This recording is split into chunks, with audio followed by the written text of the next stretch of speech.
నమస్కారము పద్య సౌరభం ఛానల్ కు స్వాగతం. ఈ రోజు మనం బాల వ్యాకరణం తత్సమ పరిచ్ఛేదంలో 75వ సూత్రం నుండి నేర్చుకుందాం. 75వ సూత్రము విశ్వకర్మాదులకు స్త్రీత్వం బగు. విశ్వకర్మాదులు విశ్వకర్మ, అశ్వత్థామ, కృష్ణవర్మ మొదలైనటువంటి పదాలు విశ్వకర్మాదులు. ఈ విశ్వకర్మాదులకు స్త్రీత్వం బగు, స్త్రీత్వం అవుతుంది. స్త్రీత్వం అవుతుంది అంటే అర్థం ఏంటి? పుంలింగం కాకుండా ఉత్తడుంగులు చేరవు అని. పుంలింగం కాదు కాబట్టి ఉత్తడుంగులు చేరవు అనేటువంటి ఈ సూత్రం నిర్దేశిస్తుంది. విశ్వకర్మ, విశ్వకర్మ అనేటువంటి దాని యొక్క మూల రూపము విశ్వకర్మన్. విశ్వకర్మన్ దీని యొక్క ద్వితీయ వచనాంత తుల్యమైనటువంటి రూపము విశ్వకర్మ. ఇవన్నీ నకారాంత శబ్దాలు కదా. విశ్వకర్మ దీర్ఘాంతాలు. నామంకుల మీది తుది దీర్ఘంబున క్రస్వంబకు సూత్రం ప్రకారం ఏమవుతుంది? విశ్వకర్మ అవుతుంది. విశ్వకర్మ అవుతుంది. తుది దీర్ఘంకి హ్రస్వం జరిగి విశ్వకర్మ అనేటువంటి రూపం ఏర్పడుతుంది. అయితే దీని తర్వాత ఇలా ఏర్పడినటువంటి తర్వాత దానికి స్త్రీత్వము అన్నాడు కాబట్టి ఇది దీనిపైన ఎలాంటి ప్రత్యయము చేరదు కావున ఇది సుబంతంగా భావించాలి. సుబంతంగా భావించి 57వ సూత్రం ప్రకారము స్త్రీలింగ శబ్దాలకు ప్రథమ ఏకవచన విభక్తి ప్రత్యయాలు లోపిస్తాయి కాబట్టి సుబంతం లోపించి విశ్వకర్మ అనేటువంటి రూపమే మనకు నిలిచి ఉంటుంది. అలాగే అశ్వత్థామ దీనికి ద్వితీయ ఏకవచనాంత తుల్యమైనటువంటి రూపము అశ్వత్థామ. నామంపుల మీద తుదీర్ఘమున ప్రస్వంబక సూత్రం ప్రకారము అశ్వత్థామ. ఇక్కడ కూడా ఎలాంటి ప్రత్యయం చేయదు కాబట్టి సుబంతంగా భావించి స్త్రీత్వం అన్నాడు కాబట్టి స్త్రీలింగ శబ్దాలకు ప్రథమ ఏకవచన విభక్తి ప్రత్యయాలు లోపిస్తాయి కాబట్టి ఇది కూడా లోపించి అశ్వత్థామ మిగులుతుంది. అలాగే కృష్ణవర్మన్ మూల రూపం. దీనికి ద్వితీయ ఏకవచనాంత తుల్యమైనటువంటి రూపము కృష్ణవర్మ. నామంకుల మీద తుదీర్ఘానికి హ్రస్వంబక సూత్రం ప్రకారము దీర్ఘం లోపించి కృష్ణవర్మ. దీనికి ఎలాంటి విభక్తి ప్రత్యయం చేరదు. సుబంతం ఎప్పుడవుతుంది? అనుక్త న్యాయమున ఎలాంటి విభక్తి ప్రత్యయాలు చేరినప్పుడు దాన్ని సుబంతంగా భావించాలి. చేర్చుకొని అనంతరం మళ్ళీ 57వ సూత్రం ప్రకారము స్త్రీలింగ శబ్దాలకు ప్రథమ ఏకవచన విభక్తి ప్రత్యయాలు లోపిస్తాయి కాబట్టి లోపించి కృష్ణవర్మ అనేటువంటి రూపాలే నిలిచి ఉంటున్నాయి. విశ్వకర్మాదులకు స్త్రీత్వం బగు. విశ్వకర్మ, కృష్ణవర్మ, అశ్వత్థామ మొదలైనటువంటి రూపాలు విశ్వకర్మాదులు. వీటికి స్త్రీత్వం ఉండడం వల్ల వీటిపైన ఉత్వడుంగులు చేరవు అనేటువంటి ఈ సూత్రం ద్వారా నిర్దేశించడం జరుగుతుంది. వీటికి ఉత్వడుంగులు చేరి విశ్వకర్ముడు, వాస్తవానికి పుంలింగ శబ్దమే కాబట్టి విశ్వకర్ముడు కావాలి, అశ్వత్థాముడు కావాలి. కానీ వీటిపైన ఇవి స్త్రీత్వ శబ్దాలుగా భావించడం వల్ల ఉత్వడుంగులు నిషేధించడం జరుగుతుంది. 56వ సూత్రము మహద్వాచకమై పుంలింగంబగు బ్రహ్మశబ్దముకు స్త్రీత్వం బగు. మహద్వాచకమైనప్పటికీ పుంలింగం అయినప్పటికీ బ్రహ్మ అనేటువంటి శబ్దానికి స్త్రీత్వమే అవుతుంది. బ్రహ్మన్ అనేటువంటిది మూల రూపము. దీని ద్వితీయ వచనాంత తుల్యమైనటువంటి రూపము బ్రహ్మ. దీని ద్వితీయ వచనాంత తుల్యమైనటువంటి రూపం కాబట్టి బ్రహ్మ అనేటువంటి ప్రాతిపదిక. ఈ ప్రాతిపదిక నామంకుల మీది తుదీర్ఘంబునకు హ్రస్వంబగు సూత్రం ప్రకారము బ్రహ్మగా మారుతుంది. అయితే ఈ బ్రహ్మ శబ్దాన్ని మహద్వాచకము పుంలింగము. బ్రహ్మ అనేటువంటి శబ్దము మహద్వాచకము పుంలింగము కాబట్టి పూర్వ సూత్రాల ప్రకారం ఉత్తడుంగులు చేరి బ్రహ్ముడు కావాలి. కానీ దాన్ని ఈ సూత్రం నిషేధిస్తుంది. నిషేధించి దీనికి స్త్రీత్వము అంటే బ్రహ్మ శబ్దానికి స్త్రీత్వం చేరడం వల్ల ఉత్తడుంగులు చేరకుండా దీనిపై ఎలాంటి ప్రత్యయం చేయదు కాబట్టి ఇది సుబంతంగా భావించి స్త్రీత్వము అన్నాడు కాబట్టి ఈ ప్రత్యయం కూడా లోపించి స్త్రీవాచక శబ్దాలు లేదా స్త్రీలింగ శబ్దాల మీద ప్రథమ ఏకవచనానికి లోపంబక సూత్రం ప్రకారం సుబంతం కూడా లోపించి బ్రహ్మ అనేటువంటి రూపమే మనకు నిలిచి ఉంటుంది.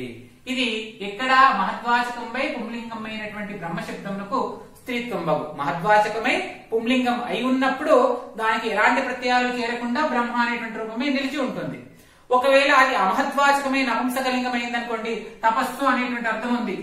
తపస్సు, వేదము అనేటువంటి అర్థంలో బ్రహ్మ శబ్దాన్ని ప్రయోగించినప్పుడు ఇది మహద్వాచకం కాదు. చతుర్ముఖుడు అనేటువంటి అర్థంలో బ్రహ్మ శబ్దము మహద్వాచకము. తపస్సు, వేదము దీన్ని కూడా బ్రహ్మ అంటాం, బ్రహ్మ పదార్థము అంటాం. కాబట్టి ఇది మహద్వాచకం కాదు, అమహద్వాచకం.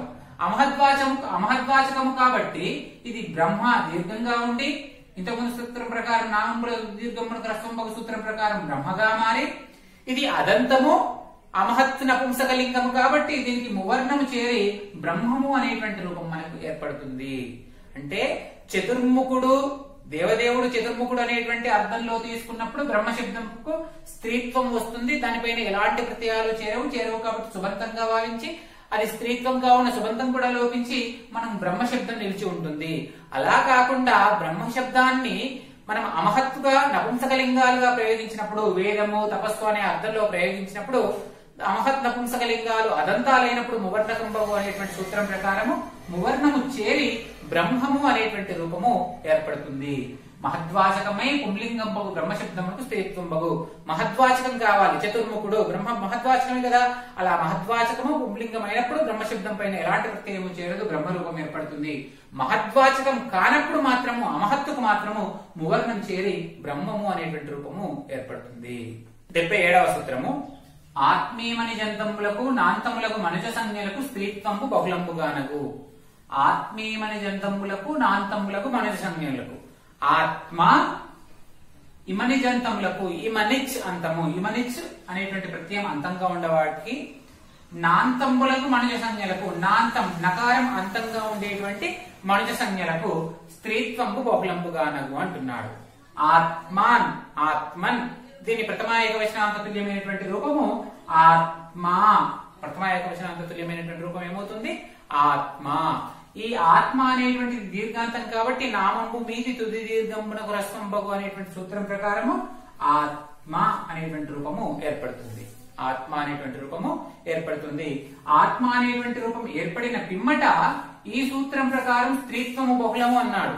స్త్రీత్వం అయిందనుకోండి, దీనిపైన ఎలాంటి ప్రత్యయం చేరకుండా సుబంతమై 57వ సూత్రం ప్రకారము స్త్రీలింగంబుల ప్రథమ ఏకవచన విభక్తి ప్రత్యయాలకు లోపంబగు సూత్రం ప్రకారం సుబంతం లోపించి ఆత్మ అనేటువంటి రూపమే మనకు నిలిచి ఉంటుంది. కాని పక్షంలో అమహత్తుగా ఉన్నప్పుడు అమహత్ నపుంసకలింగంబులకు అదంతాలైనప్పుడు మువర్ణకంబగు సూత్రం ప్రకారము ఆత్మము అనేటువంటి రూపము. ఒకవేళ మహత్వాచకమైనప్పుడు మహద్వాచకంపై పుంలింగం అయినప్పుడు ఉద్వడంబులు చేరి ఆత్ముడు అనేటువంటి రూపాలు మనకు ఏర్పడుతున్నాయి. ఆత్మన్ మూల రూపము, దీని ప్రథమ ఏకవచనాంత తుల్యమైనటువంటి రూపము ఆత్మ దీర్ఘాంతము. నామంబు మీది తుది దీర్ఘమునకు రస్వంబగు సూత్రం ప్రకారం ఆత్మ అనేటువంటి రూపము. ఈ సూత్రం ప్రకారం స్త్రీత్వం కావున దీనిపై ఎలాంటి విభక్తి ప్రత్యయం చేరకుండా సుబంతమై స్త్రీలింగంబుల ప్రథమ ఏకవచన విభక్తి ప్రత్యయాలు లోపిస్తాయి కావున సుబంతం లోపించి ఆత్మ అనేటువంటి రూపం నిలిచి ఉంటుంది. ఈ స్త్రీత్వము బహుళం అన్నాడు కాబట్టి స్త్రీత్వము రాని పక్షంలో ఇది అమహద్వాచకమైనప్పుడు మువర్ణం చేరి ఆత్మము, మహద్వాచకము పుంలింగమైనప్పుడు ఉద్వడంబులు చేరి ఆత్ముడు అనేటువంటి రూపాలు మనకు ఏర్పడుతున్నాయి. మొదటిది. రెండవది ఇమని జంతములు అన్నాడు. ఇమని జంతములు అంటే మహా ప్లస్ ఇమనిచ్, మహా ప్లస్ ఇమనిచ్ ఏమవుతుంది? మహిమన్ అవుతుంది. మహా ప్లస్ ఇమనిచ్ మహిమన్ అవుతుంది. దీని ప్రథమేకవచనాంత తుల్యమైనటువంటి రూపము మహిమా. ప్రథమేకవచనాంత తుల్యమైనటువంటి రూపం ఏమవుతుంది? మహిమా. అలాగే అను ఇమనిచ్, అను ఇమనిచ్ అనేటువంటి ప్రత్యయం చేరినప్పుడు ఇమన్ అనేటువంటి నిలిచి ఉంటుంది. ఇమనిచ్ లో ఇమన్ అనేటువంటి నిలిచి ఉండి అను అనిమా అవుతుంది. అనిమా. అలాగే లఘు ఇమని లఘుమా, లఘుమా. గురు ఇమని గరిమా అనేటువంటి రూపాలు మనకి ఏర్పడుతున్నాయి. ఈ గరిమన్, లఘుమన్, అనిమన్, మహిమన్ అనేటువంటివి ప్రథమేకవచనాంత తుల్యమైనటువంటి రూపాలు. వీటికి మహిమన్, అలాగే అనిమన్, లఘుమన్, గరిమన్ అనేటువంటి రూపాల ప్రథమేకవచనాంత తుల్యమైనటువంటి రూపాలు మహిమ, అనిమ, లఘిమ, గరిమ అనేటువంటివి ప్రథమ ఏకవచనాంత తుల్యమైనటువంటి రూపాలు కావున ఇక్కడ ఇవి ప్రాతిపదికలు అవుతున్నాయి. ఈ ప్రాతిపదికలు కూడా ఈ సూత్రం ప్రకారం స్త్రీత్వం అవుతున్నాయి. ఈ సూత్రం ప్రకారం స్త్రీత్వం అవుతున్నాయి. ఎందుకు? మహిమ దీర్ఘాంతం, నామంపు మీది తుదీర్ఘం మనకు రస్తంబగు సూత్రం ప్రకారం ఇది ఏం కావాలి? మహిమ కావాలి. దీర్ఘంపై మహిమ కావాలి.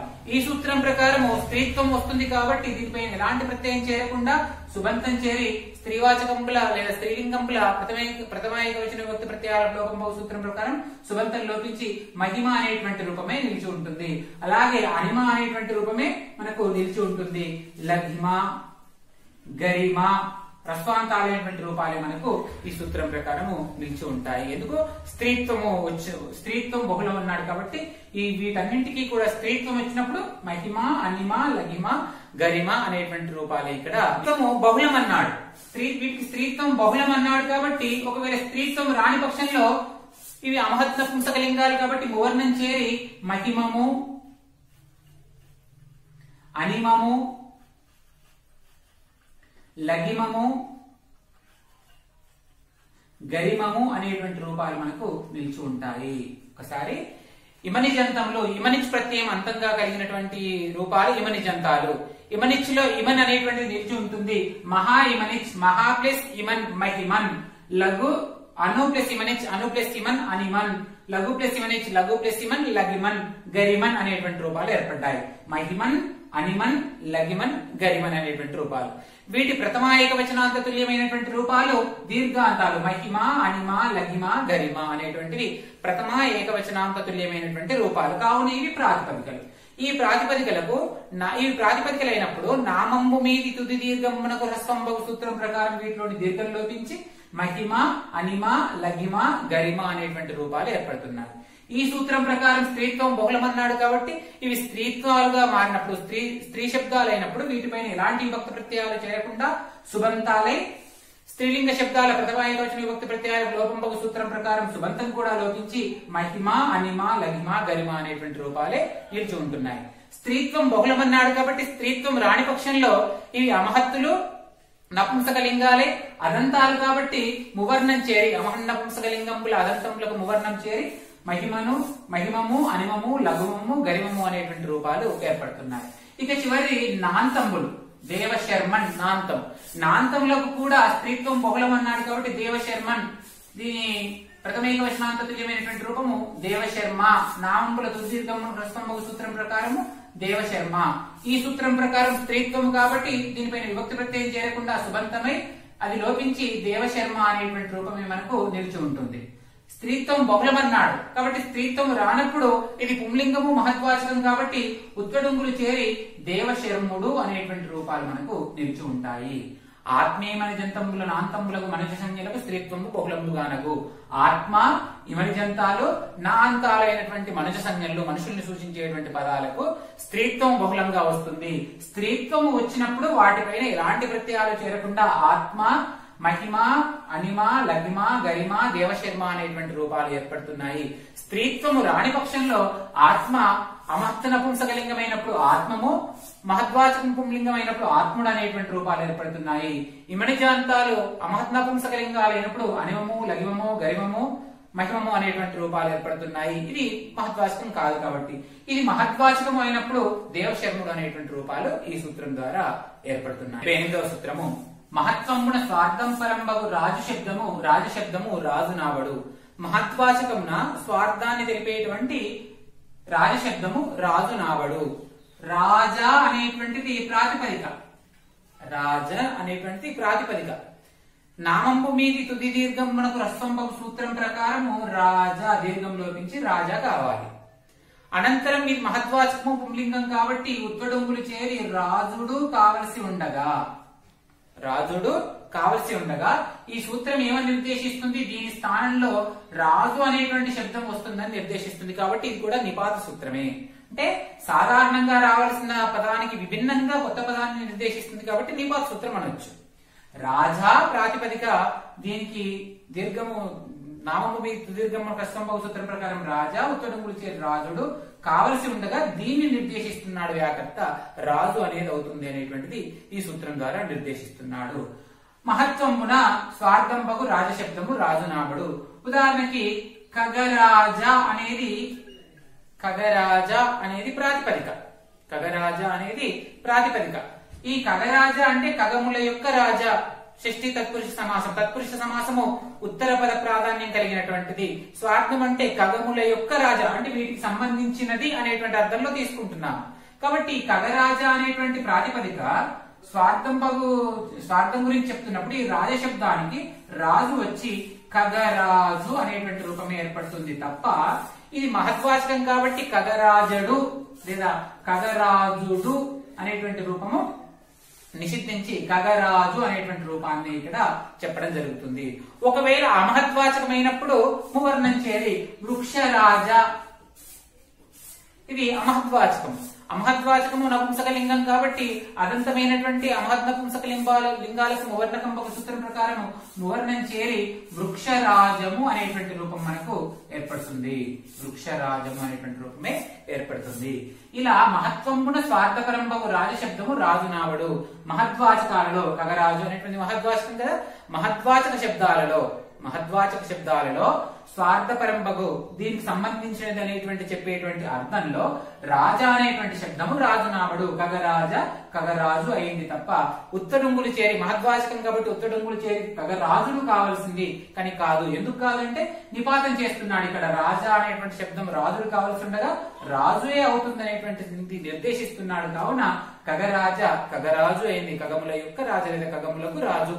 స్వార్థం సంబంధించిన అంశం దాంట్లో ఉంది. దాని యొక్క అనేటువంటి అర్థంలో దాని గురించి ఖగములకు దీనికి సంబంధించింది అనేటువంటి అర్థం ఇక్కడ స్ఫురిస్తుంది కాబట్టి ఇది స్వార్థం. స్వార్థం నందు రాజశబ్దము రాజుగా మారుతుంది. అయితే అమహద్వాచకాల్లో మాత్రము మువర్ణమే చేరుతుంది. వృక్షరాజ, ఇది అమహద్వాచకము నపుంసకలింగం కాబట్టి అమహద్ నపుంసకలింగాలు అదంతాలైనప్పుడు మువర్ణం చేరి వృక్షరాజము అనేటువంటి రూపమే ఏర్పడుతుంది. 79వ సూత్రము జగదింద్రజిత్తుల తకారమునకు లోపము విభాషణగును. జగత్ ఇంద్రజిత్తుల తకారమునకు లోపము విభాషణగును. జగత్ ఇంద్రజిత్, ఈ జగత్ ఇంద్రజిత్తుల చివరికి ఉండేటువంటి తకారానికి లోపము విభాషగా జరుగుతుంది అని చెప్తున్నాడు. ఇవి ప్రథమైక వచనాంత తుల్య రూపాలు కావున ప్రాతిపదికలు. జగత్, ఇంద్రజిత్ ఇవి రెండు కూడా ప్రథమైక వచనాంత తుల్యాలు కాబట్టి ఇవి రెండు కూడా ప్రాతిపదికలు. జగత్ అనేటువంటిది ప్రాతిపదికగా తీసుకున్నప్పుడు ప్రథమైక వచనాంత తుల్యం కావున ఇది ప్రాతిపదిక అయినప్పుడు ఈ సూత్రం ప్రకారము తకారము లోపిస్తుంది. తకారమునకు లోపము విభాష అన్నాడు కాబట్టి తకారం లోపిస్తే జగ అనేటువంటి రూపం మనకు మిగులుతుంది. జగ అనేటువంటి రూపం మిగిలిన తర్వాత అదంతము అమహత్తు నపుంసక శబ్దం. అమహత్తు నపుంసక శబ్దం అదంతములైన వాటికి మువర్ణం బహు సూత్రం ప్రకారము దీనికి మువర్ణము చేరి జగము అనేటువంటి రూపము మనకి ఏర్పడుతుంది. ఇది విభాష అన్నాడు, లోపం విభాష అన్నాడు కాబట్టి ఒకవేళ లోపం జరగలేదనుకోండి, జరగలేకపోతే జగత్ అలాగే ఉండి, జగత్ అనేటువంటి ప్రాతిపదికగా ఉండి దాని తుదిహల్లునకు ఉగాగమము దిత్వము అవుతుంది. కావున జగత్ అనే దానికి చివరికి జగత్తు అనేటువంటి రూపము ఏర్పడుతుంది. ఏర్పడి ఉకారాంత గోశబ్దములకు ఉవర్ణకంబకు సూత్రం ప్రకారం దీనికి ఉవర్ణకం చేరి జగత్తువు అనే రూపం ఏర్పడి ఇగ్లౌరాయుగంతముల ప్రథమైక వచనమునకు లోపంబగు సూత్రం ప్రకారము ఈ ఊ లోపించి జగత్తు అనేటువంటి రూపం మనకు నిలిచి ఉంటుంది.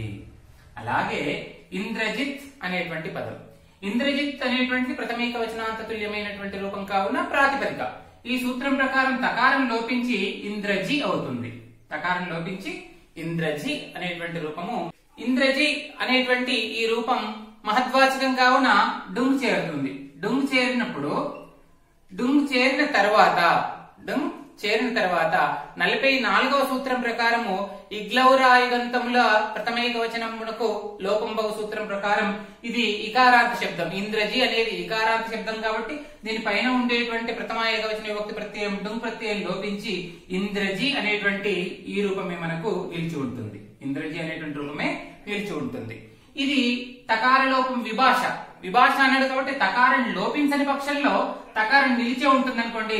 తకారం నిలిచి ఉన్నటువంటి సందర్భంలో తుదిహల్లునకు ద్విత్వము ఉగాగమము వచ్చి ఇంద్రజిత్తు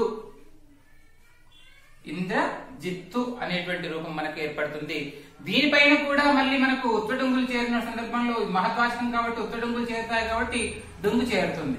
చేరి మళ్ళీ ఇగ్లౌరాయుగంతముల ప్రథమైక వచనమునకు లోపంబగు సూత్రం ప్రకారం ఇక్కడ ఉకారాంత పదం కాబట్టి డుంగ్ ప్రత్యయం లోపించి ఇంద్రజిత్తు అనేటువంటి రూపమే మనకు నిలిచి ఉంటుంది. అలాగే ఇంద్రజిత్ అనేటువంటి దానికి ద్వితీయ వచనాంతమైనటువంటి రూపము ఇంద్రజితం. ద్వితీయ వచనాంతమైనటువంటి రూపము ఇంద్రజితం. ఇంద్రజితం ద్వితీయ వచనాంత రూపం అయినప్పుడు దాని అంతిమ మకారం కూడా లోపం బహు సూత్రం ప్రకారం మకారం లోపిస్తుంది. మకారం లోపించి ఇంద్రజిత అనేటువంటి రూపమే ఉంటుంది. ఇది మహద్వాచకము పుంలింగం కాబట్టి దీనికి ఉత్వడంగులు చేరి ఇంద్రజితుడు అనేటువంటి రూపం మనకు ఇక్కడ ఏర్పడుతుంది. జగతింద్రజిత్తుల తకారమునకు లోపము విభాషణకు. జగత్ ఇంద్రజిత్ అనేటువంటి పదాల్లోని తకారానికి లోపము విభాషగా జరుగుతుంది. జగత్ ఇంద్రజిత్ అనేటువంటి ప్రథమేక వచనాంత తుల్యమైనటువంటి రూపాలు కావున ఇవి ప్రాతిపదికలు. జగత్ అనేటువంటి ప్రాతిపదికలు ఈ సూత్రం ప్రకారం తకారం లోపించి జగ అయింది. అదంతము అమహన్న పుంసకలింగం కావున దీనికి మువర్ణం చేరి జగము అయింది. ఈ తకార లోపం విభాష కాబట్టి లోపించని పక్షంలో దీనికి ఉగాగము తుది హల్లునకు ద్విత్వం చేరి జగత్తు అయింది. ఇది అమహన్న పుంసకలింగం. ఇది ఉకారాంత శబ్దం కాబట్టి ఉకారాంత గోశబ్దములకు ఉవర్ణకంబక సూత్రం ప్రకారం జగత్తు అయింది.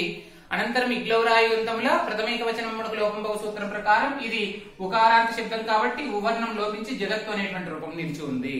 అలాగే ఇంద్రజిత్ అనేటువంటి రూపంలో ఈ సూత్రం ప్రకారం తకారం లోపించి ఇంద్రజి అయింది. తర్వాత మహద్వాచకం కాబట్టి డుంగ్ చేరింది.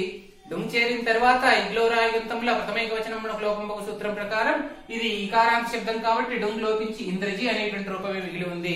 కాని పక్షంలో తకారం లోపించని పక్షంలో తుదిహల్లునకు ద్విత్వము ఉగాగం వచ్చి ఇంద్రజిత్తు అయింది. దీని తర్వాత ఇది మహద్వాచకం పుంలింగం కాబట్టి డుంగ్ చేరింది. మళ్ళీ ఇగ్లౌరాయుంతంలో ప్రథమేక వచనమునకు లోపంబక సూత్రం ప్రకారం ఉకారాంత శబ్దం కాబట్టి డుంగ్ లోపించి ఇంద్రజిత్తు అయింది. ఇంద్రజిత్ అనే పదానికి ద్వితీయ వచనాంత తుల్యమైనటువంటి రూపం ఇంద్రజితం అనేటువంటిది ప్రాతిపదిక కాబట్టి దాని అంతిమ మకారానికి లోపం జరిగి ఇంద్రజిత అయింది. ఇంద్రజిత అనేటువంటి మహద్వాచకము పుంలింగం కాబట్టి ఒత్తడుంగులు చేరి ఇంద్రజితుడు అనేటువంటి రూపాలు ఏర్పడ్డాయి. అలా జగత్ అనే పదానికి జగత్తు జగము జగత్తు అనేటువంటి రూపాలు, ఇంద్రజిత్ అనేటువంటి పదానికి ఇంద్రజిత్తు ఇంద్రజితుడు అనేటువంటి రూపాలు ఈ సూత్రం ద్వారా మనకు సాధించబడుతున్నాయి. 80వ సూత్రము శాంతంబుల తుది సకారంబునకు లోపంబు బహుళంబుగానగు. శాంతంబుల స అంతమందు ఉండేటువంటి పదాల తుది సకారానికి లోపము బహుళంబుగానగు అంటున్నాడు. అంటే విసర్గ అంతంగా ఉండేటువంటి పదాలకు విసర్గ స్థానంలో సకారం చేస్తే ప్రథమేక వచనాంత తుల్యమవుతుంది. దాన్ని మనం ప్రాతిపదికగా గ్రహించాలి. ఉదాహరణకి ఉరా అనేటువంటి శాంతాలంటే సకారం అంతంగా ఉండేటువంటి పదాలు. ఉరా అనేటువంటిది విసర్గాంతమైనటువంటి శబ్దము. దీన్ని విసర్గ స్థానంలో సకారం చేయగా ఉరస్ అనేటువంటి రూపం మనకు ఏర్పడుతుంది. ఉరస్ అనేటువంటి రూపం మనకు ఏర్పడుతుంది. ఏర్పడి ఉరస్ అనేటువంటిది ఏర్పడిన తర్వాత ఇది ప్రథమేక వచనాంత తుల్యం కాబట్టి ప్రాతిపదికగా అయింది. ప్రాతిపదిక అయినప్పుడు ఈ సూత్రం ప్రకారం శాంతమైంది. సకారం అంతంగా ఉంది కాబట్టి శాంతమైంది. శాంతముల తుది సకారమునకు లోపంబు బహుళము అన్నాడు ఈ సూత్రంలో. కాబట్టి తుది సకారం లోపిస్తే మనకు ఉరా అనేటువంటి రూపం మిగులుతుంది. ఉరా అనేటువంటి రూపమే మిగులుతుంది. ఉరా అనేటువంటి రూపం మిగిలిన తర్వాత ఇది అదంతము అమహత్తు నపుంసకలింగం కాబట్టి అమహన్ నపుంసకలింగములకు అదంతమైనప్పుడు మువర్ణంబకు సూత్రం ప్రకారం దీనికి ఏం చేరుతుంది? ఉరము అనేటువంటిది చేరుతుంది. ఉరము అనేటువంటి రూపం మనకు చేరుతుంది. ఇది లోపము బహుళము అన్నాడు. బహుళము అన్నాడు కాబట్టి సకారం లోపించలేదనుకోండి, సకారం లోపించని పక్షంలో ఇలాగే ఉండి దాని ఉగాగమము ద్విత్వము తుది హల్లునకగు ప్రథమేక వచనాంత తుల్యమైనటువంటి రూపం ప్రాతిపదిక అయినప్పుడు అనంతర సూత్రంలో చివరి హల్లుకు ఉగాగమము అలాగే ద్విత్వము చేరి ఉరస్సు అవుతుంది. తుది హల్లునకు ద్విత్వము ఉగాగమము చేరి ఉరస్సు అవుతుంది. ఉకారాంత గోశబ్దంబులకంతటా ఉవర్ణకంబక సూత్రం ప్రకారము చివరికి ఉరస్సువు అవుతుంది. ఇగ్లౌరాయుగంతంబుల ప్రథమేక వచనమునకు లోపంబగు సూత్రం ప్రకారము ఇది ఉగంతం కావున చివర ఉండేటువంటి ప్రథమేక వచన ప్రత్యయమైనటువంటి ఉవర్ణకం లోపించి ఉరస్సు అనేటువంటి రూపం మనకు మిగులుతుంది. ఉరస్సు అనేటువంటి రూపం మనకు మిగులుతుంది. అలాగే వక్ష అనేటువంటిది విసర్గ స్థానంలో సకారం చేయగా వక్షస్ అనేటువంటి రూపము, అర్చి అనేటువంటిది అర్చిస్ రూపము, ధను అనేటువంటిది ధనుస్, ఆయు అనేటువంటి ఆయుష్ అనేటువంటి రూపం మనకు ఏర్పడతాయి. ఏర్పడగా ఈ సూత్రం ప్రకారం వక్షస్ నుండి మనకు రెండు రూపాలు వస్తాయి. వక్షము అలాగే వక్షస్సు. ప్రకారం సకారం లోపించి అర్చి అయి అనంతరం దీనిపైన ఎలాంటి ప్రత్యయం చేయలేదు కాబట్టి సుబంతమైన తర్వాత ఇగ్లౌరాయుగంతంలో ప్రథమేక వచనం మనకు లోపంబకు సూత్రం ప్రకారం సుబంతం కూడా లోపించి అర్చి అనేటువంటి రూపమే మిగులుతుంది. ధను అనేటువంటి విసర్గ స్థానంలో సకారాంతం చేసి ధనుస్సు ప్రథమేక వచనాంత తుల్య రూపం కావున ప్రాతిపదికగా మారి ఈ సూత్రం ప్రకారం సకారం లోపించి ధనుగా మారి అనంతరం ధనుగా మారిన తర్వాత ఉకారాంత గోశబ్దంబులకంతటను ఉవర్ణకంబకు సూత్రం ప్రకారము ధనువు అవుతుంది. అనంతరం ఒకవేళ ఈ సకారమునకు లోపము బహుళం అన్నాడు కాబట్టి సకారం లోపించని పక్షంలో ధనుస్సు తుది హల్లునకు ద్విత్వము ఉగాగము వచ్చి ధనుస్సు అయి తర్వాత ఉకారాంత గోశబ్దంబులకు అంతటా ఉవర్ణకంబకు సూత్రం ప్రకారం దీనికి ఊచేరి ఇగ్లౌరాయుగంతంలో ప్రథమైక వచనం మనకు లోపంబకు సూత్రం ప్రకారం ఈ వర్ణకం లోపించి ధనుస్సు అనేటువంటి రూపం మనకు నిలిచి ఉంటుంది. అలాగే ఆయు అనేటువంటి రూపానికి ఆయుష్ అనేటువంటిది ప్రాతిపదికగా మారి ఈ సూత్రం ప్రకారం సకారం లోపించి ఆయుగా ఉండి ఉకారాంత గోశబ్దంబులకు అంతటను ఉవర్ణకంబకు సూత్రం ప్రకారము ఆయువుగా మారుతుంది. అలాగే రాణి పక్షంలో సకారం లోపించని పక్షంలో ఆయుస్సు అనేటువంటి రూపాలే మనకు నిలిచి ఉంటాయి. కాగా బహుళము అన్నాడు కాబట్టి వీటన్నింటిలో కూడా సకారం లోపించినటువంటి రూపాలు లోపించకుండా ఏర్పడినటువంటి రూపాలు మనకు కనిపిస్తూ ఉన్నాయి. కాగా నిత్యము లోపించేటువంటి రూపాలు కూడా ఉంటాయి. పయః విసర్గ సకారం చేస్తే పయస్. ఒకవేళ ఇక్కడ సకారం లోపించిందనుకోండి పయము కావాలి, కానీ కావడానికి వీల్లేదు కాబట్టి ఖచ్చితంగా అక్కడ సకారం ఉండాల్సిందే. సకారం ఉన్నప్పుడు ఉగాగమము ద్విత్వము తుదిహల్లునకు సూత్రం ప్రకారం ఏమవుతుంది? పయస్సు అవుతుంది. పయస్సు అయి ఉకారాంత గోశబ్దంబులకంతటను ఉవర్ణకంబకు సూత్రం ప్రకారము ఊచేరి ఇగ్లౌరాయుగంతంలో ప్రథమైక వచనం మనకు లోపంబకు సూత్రం ప్రకారం ఈ ఊ లోపించి పయస్సు అనేటువంటి రూపమే మనకు నిలిచి ఉంటుంది. అలాగే సర అనేటువంటిది కూడా సరస్సు అనేటువంటి రూపమే నిలిచి ఉంటుంది కాబట్టి ఉంటుంది, కానీ సరము అనేటువంటి రూపము ఉండదు. అంటే పయః సర అనేటువంటి రూపాల్లోని పయస్సు సరస్సులోని సకారాంత శబ్దాల్లో సకార లోపం అనేటువంటి జరగదు. ఇక్కడ సకార లోపము జరగదు, ఇక్కడ సకార లోపము జరుగుతుంది, జరగని రూపాలు కూడా ఉంటాయి. మళ్ళీ ఒకసారి శాంతంబుల తుది సకారమునకు లోపంబు బహుళంబు గానగు. సకారం అంతంగా ఉండేటువంటి పదాలలో ఆ సకారానికి లోపము బహుళంగా జరుగుతుంది. విసర్గాంత పదాలను విసర్గ స్థానంలో సకారం చేయగా ప్రథమైక వచనాంత తుల్యమైనటువంటి రూపాలుగా మారి అవి సకారాంత రూపాలుగా అవుతాయి. ఉరహ ఉరస్ అయినట్టుగా ఉరస్ వక్షస్ అర్చిస్ ధనుస్ ఆయుస్ పయస్ సరస్ అనేటువంటి రూపాలు ఏర్పడగా ఈ సూత్రం ప్రకారం సకారం లోపిస్తే ఊర, అనంతరం అమహత్తు నపుంసకలింగం కాబట్టి మువర్ణకంబ సూత్రం ప్రకారం ఉరము అయింది. లోపించని పక్షంలో తుదిహల్లునకు ఉగాగమము ద్విత్వము చేరి ఉరస్సు, దానికి ఉవర్ణకంబులకు ఉకారాంత గోశబ్దములకు అంతటా ఉవర్ణకంబకు సూత్రం ప్రకారం ఉరస్సు అయి ఇగ్లౌరాయుగంతముల ప్రథమైక వచనం లోపంబకు సూత్రం ప్రకారం ఈ ఊ లోపించి ఉరస్సు అనేటువంటి రూపం ఏర్పడింది. అలాగే వక్షము వక్షస్సు. అర్చి విషయానికి వస్తే అర్చిస్ తర్వాత ఈ సూత్రం ప్రకారం సకారం లోపించి అర్చి అని ఏర్పడుతుంది. దీనిపైన ప్రత్యయం చేరదు కావున అనుత్తన్యాయన సుబంతం కూడా లోపించి అర్చి అనేటువంటి రూపమే ఉంటుంది. ఎందుకు సుబంతం లోపిస్తుంది? ఇక్కడ కూడా ఇకారాంత ఇగ్లౌరాయుగంతముల ప్రథమైక వచనం లోపంబకు సూత్రం ప్రకారం. అలాగే ధనువు ధనుస్సు, ఆయువు ఆయుస్సు. ఇక్కడ అన్నిట్లలో కూడా లోపము రెండు, లోపించిన రూపం ఉంటుంది, లోపించని రూపం ఉంటుంది. కానీ పయః సరహ అనేటువంటి రూపాలు సకారాంతాలు అయినప్పుడు పయస్ సరస్ అనే చోట ఇక్కడ సకారాంతము లోపము జరగదు. లోపం జరిగితే పయము సరము అనేటువంటి రూపాలు ఉంటాయి, అవి అసాధు రూపాలు కాబట్టి ఇక్కడ లోపము జరగకుండా చివరి హల్లుకు ద్విత్వము ఉగాగము వచ్చి పయస్సు సరస్సు అనేటువంటి రూపాలే ఉంటాయి. వాటిపైన ఉకారాంత గోశబ్దమునకంతటా ఉవర్ణకంబకు సూత్రం ప్రకారం ఉవర్ణకం చేరి అనంతరం ఇగ్లౌరాయుగంతంలో ప్రథమైక వచనములకు లోపంబకు సూత్రం ప్రకారం ఆ ఉగాగమం లోపించి సరస్సు పయస్సు అనేటువంటి రూపాలే నిలిచి ఉంటాయి. ఇలా ఇంతవరకు మనము 80వ సూత్రం వరకు తత్సమ పరిచ్ఛేదంలో 80వ సూత్రం వరకు నేర్చుకున్నాం. ఈ వీడియో మీకు నచ్చినట్టయితే లైక్ చేయండి, షేర్ చేయండి, మా ప్రతిస్వరూపం ఛానల్ ను